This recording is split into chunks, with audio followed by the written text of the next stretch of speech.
Buyoqda turmush o'rtoqlarim Avron Mirzo, o'g'illari Mirzo G'olib, qizlari Kamolaxon va nabiralari Mazmunjon bilan tushirgan suratlari joylangan.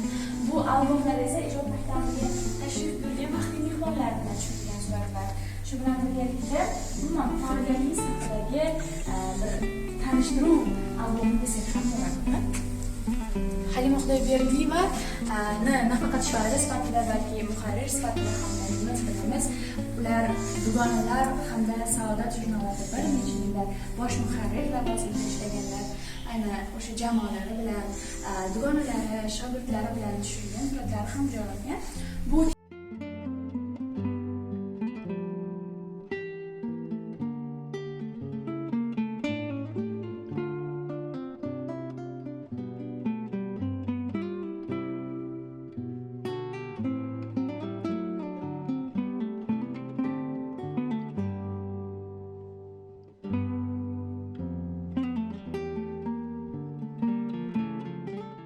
Bu yerdagi har bir detal, har bir buyum shoirning ishxonasidan, uyidan, maktabidan keltirilgan.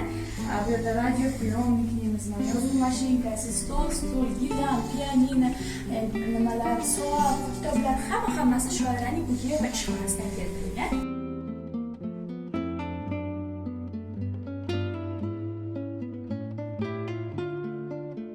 Nabiralari tomonidan berilgan va toshkentlik, buxorolik, farg'onalik misgarlar, hunarmandlar tomonidan, kulollarimiz tomonidan berilgan sovg'alar ham shu yerda saqlanadi.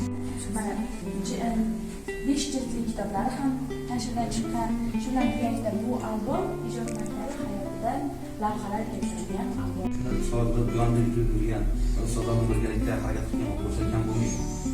Mana shuning uchun shu ustozlaring bilan birgalikda harakat qilishlar, mashinachilarga yetishib, hammalariga ishlaringga, o'qishlaringga, kelajakda jamiyatdagi munosib o'rin topishlaringga